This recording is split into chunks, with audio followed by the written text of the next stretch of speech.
Picture a room filled with conversation. Voices overlap, laughter punctuates the air, and someone always seems to be competing for the role of entertainer, storyteller, or authority. In the corner sits a quiet figure. They do not rush to speak. They do not fill the silence with nervous chatter. They are simply present, observing. To most, this figure seems irrelevant. Some may even assume they are shy, fragile, or socially weak. And yet, if you've ever been this person, you know there is far more happening beneath the surface than anyone suspects. Carl Jung would have said that this quiet individual is not passive at all. They are not withdrawing out of emptiness, but out of fullness, because their energy is directed inward into the depths of perception and meaning. Jung called this introversion not a flaw, but a distinct orientation of consciousness. While the extrovert pours attention outward, the introvert gathers impressions inward, weaving them into patterns and truths invisible to others. To the noisy majority, the quiet one seems powerless, but in reality, their silence is a vessel of power, a container for perception that others cannot access. You may know exactly how this feels. Perhaps you've sat in a meeting, a classroom, or a family gathering where your silence was mistaken for weakness. People spoke over you, dismissed you, or labeled you too quiet. But while they were busy projecting their words outward, you were noticing. You caught the hesitation in someone's eyes, the contradiction in their tone, the small flicker of tension that nobody else saw. You weren't just listening to words, you were reading the undercurrents of the room. This is not weakness. It is intelligence of another order, subtle, penetrating, and enduring. Jung understood that our culture worships noise and action, but undervalues reflection and silence. He warned that what society calls quiet is often only another form of strength, a strength that others are too distracted to recognize. Lao Tzu, thousands of years before, said something similar. He who knows does not speak. He who speaks does not know. It is a paradox. The one who talks the least often understands the most. The quiet figure in the corner may look invisible, but invisibility itself is part of their power. They are not broadcasting energy outward, they are gathering it inward. And what is gathered becomes influence, clarity, and depth. Think of the last time you felt unseen because of your silence. What if instead of assuming you lacked something, you realized you were carrying something? Your silence was not empty. It was full of perception. This is what Jung meant when he described introversion as a channeling of psychic energy. The quiet one sees the symbolic, the hidden, the meaning beneath appearances. And this capacity is often more transformative than endless talk. Words can manipulate, distract, and deceive. Silence, on the other hand, reveals. It cuts through performance. It unsettles those who rely on noise to mask their insecurity. So when you find yourself being the quiet one in the room, know this: you are not weak. You are not less. You are operating with a different kind of strength, one that does not shout to be recognized, but waits to be understood. In a world addicted to noise, silence is a rare and radical form of intelligence. Jung would say that this inner orientation, though invisible, holds a power that can shape not only your own path, but the dynamics of every room you enter. And that is the paradox we will explore, why the quietest person in the room often holds the most power. Carl Jung once wrote that who looks outside dreams, who looks inside awakens. This sentence captures the essence of the introverted orientation. For Jung, the introvert is not simply a person who prefers solitude over crowds. They are someone whose very attention flows inward toward the depths of thought, memory, and intuition. Where the extrovert spends energy interacting with the external world, the introvert invests that same energy in the unseen architecture of the psyche.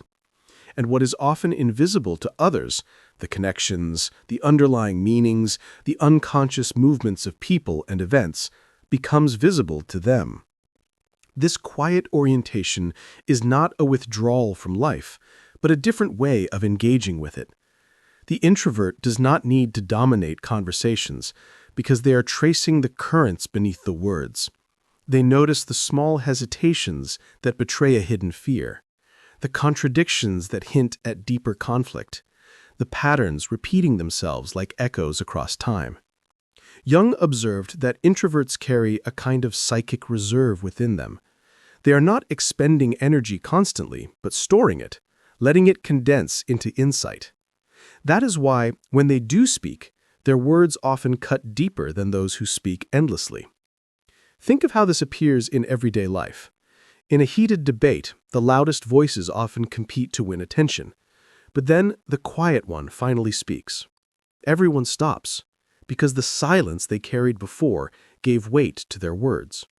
It's not just what they say, it's the aura of depth behind it. This is the essence of introverted power. It is cumulative. Each moment of observation gathers energy, and when it is finally released, it lands with unexpected force. Jung also emphasized that the introvert's inner world is a wellspring of creativity. Because they are less consumed by the demands of outer noise, they can descend into the unconscious, where images, symbols, and archetypes live. This gives them access to visions and ideas that others overlook. Many artists, philosophers, and innovators carried this inner orientation, not because they sought to be different, but because they could not help but turn inward, where the seeds of new worlds awaited them. Their silence was not absence, it was incubation. The quiet power of introverts also lies in their ability to resist the superficial. While extroversion thrives in the currency of impressions, the introvert sees beyond the mask. Jung called this the function of intuition, perceiving what is not yet obvious, sensing what is emerging beneath the surface. This is why introverts often feel like they can see through people. It is not magic. It is the disciplined patience of one who does not rush to fill silence, but instead allows reality to reveal itself. And yet, this power is subtle. It does not announce itself with trumpets.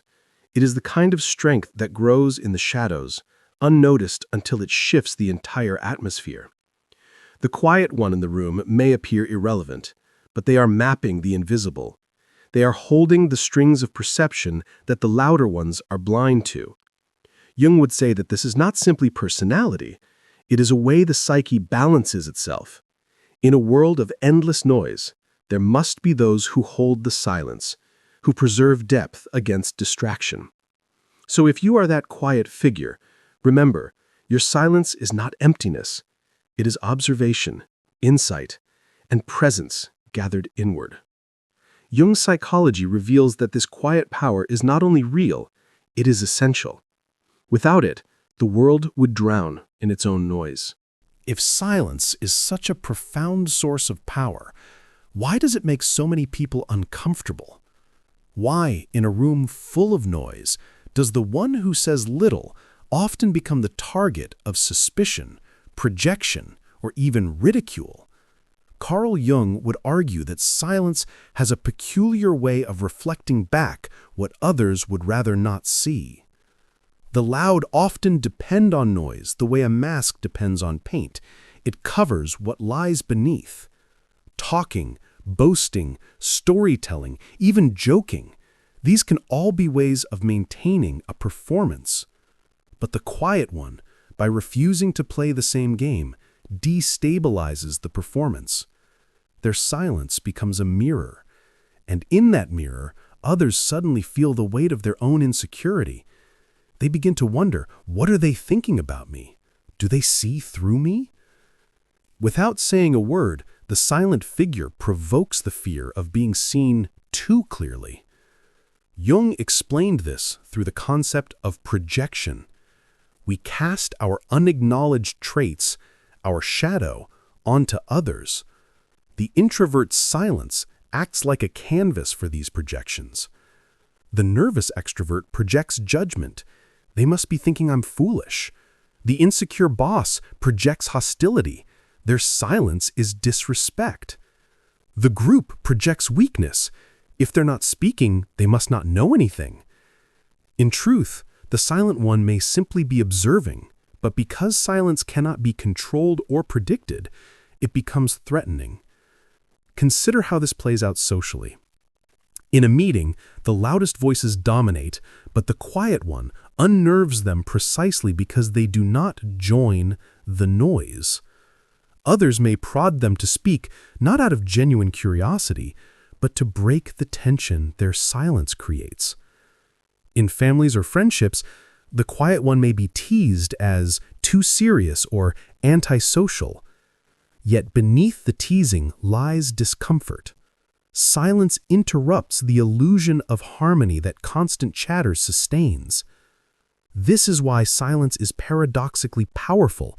It resists manipulation. Words can be twisted, but silence cannot.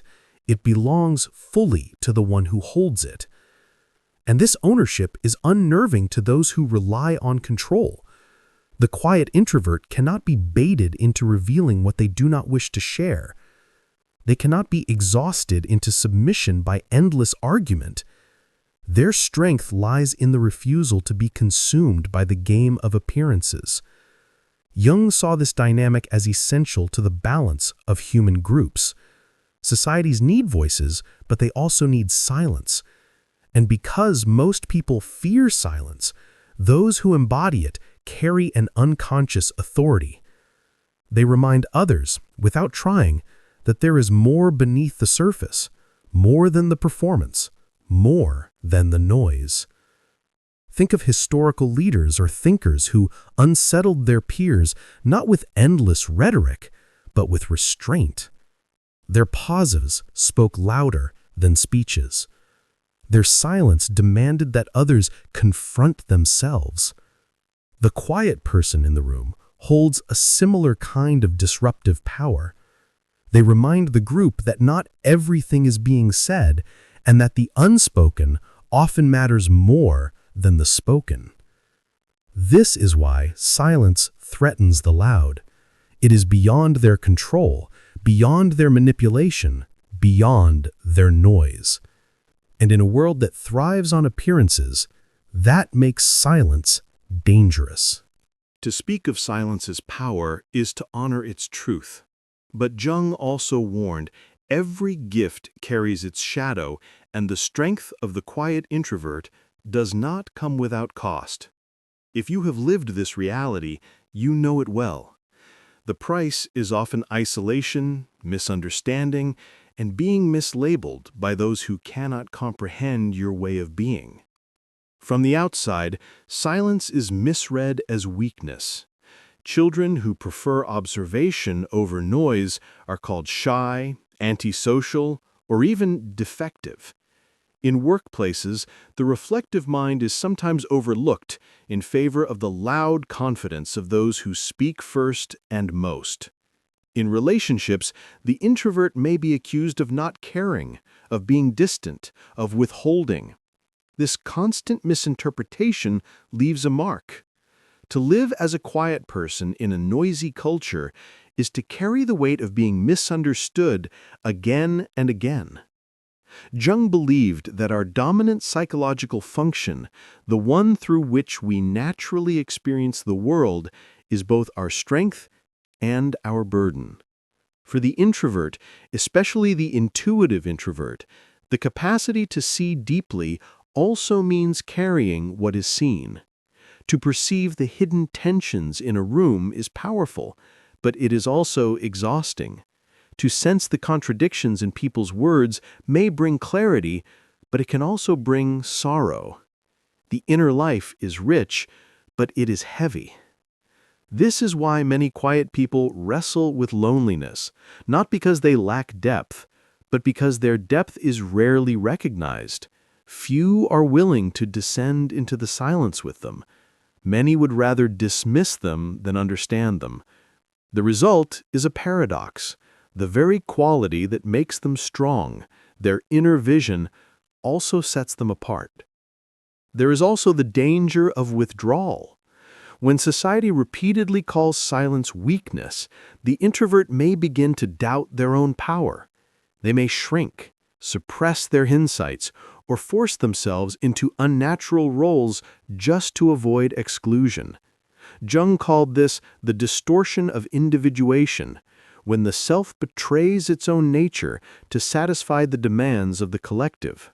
For the quiet person, this betrayal can feel like erasing one's own soul. And yet, the inner cost is not purely negative. It is part of the path of individuation. Jung insisted that our task is not to escape the tension of our nature, but to integrate it.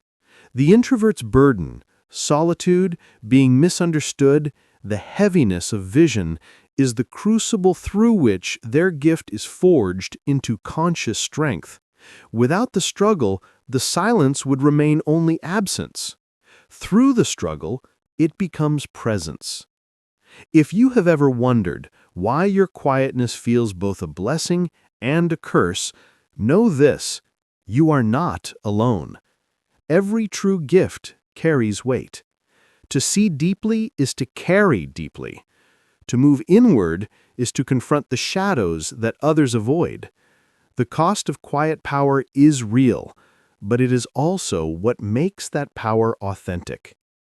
And it is precisely this cost, this crucible, that prepares the introvert for their ultimate role, not as someone who hides in the corner, but as someone who shapes the world through the depth they have cultivated within. So what does it mean to live with this gift? To not only endure the silence, but to own it. Jung believed the task of every individual is individuation, the process of becoming whole, of bringing one's hidden capacities into conscious, balanced expression.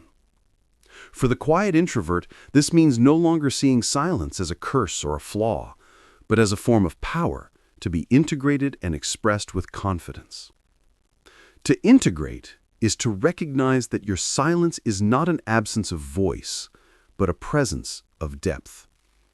It is not that you cannot speak, but that you choose when to speak. It is not that you lack energy, but that you conserve it for what truly matters. When you see your quietness not as weakness, but as intentionality, it shifts from being a burden into a form of sovereignty. You are no longer at the mercy of the loud. You become the anchor in a storm of noise. This integration also means embracing the paradox of your role. Yes, being quiet can cost you recognition, but it also gives you freedom. You are not enslaved to constant performance. You are not bound to the approval of the crowd. You can retreat inward, and from that retreat bring forth something original, an idea, a vision, a perspective that the noisy world cannot generate. Jung often emphasized that introverts, through their inner orientation, become guardians of truths that the collective forgets. They carry the symbols, the insights, the silent intuitions that eventually move culture forward. Owning the quiet power also requires compassion toward yourself. The cost of being misunderstood will not vanish. But when you understand that your silence unsettles others not because you are weak, but because you hold something they cannot control, you stop internalizing their judgments. You see the projections for what they are, shadows cast by those who fear what they cannot name. And then, instead of shrinking, you stand more firmly in your quiet presence. Practically, this does not mean withdrawing forever into solitude. Integration is not escape, it is balance. The quiet introvert must learn to bring their insights outward, to translate their silence into contribution. Sometimes this is through art, sometimes through leadership, sometimes simply through presence. The form does not matter. What matters is that the inner power does not remain hidden forever, but finds expression in the world. Not through endless noise, but through the right word, the right gesture, the right silence at the right time. In a world addicted to constant chatter, the ability to hold silence is revolutionary. To be quiet is not to be powerless. It is to wield a kind of power that is subtle, invisible, but undeniable. Jung would say that the quiet one embodies a function the collective desperately needs: depth against distraction, vision against illusion, essence against appearance. So the next time you are in a room full of voices and you find yourself sitting in silence, remember this: you are not failing to participate. You are anchoring the room in a depth it does not even know it needs. The quietest person may look insignificant, but it is often they who see most clearly. And in our time, to see clearly is the greatest power of all.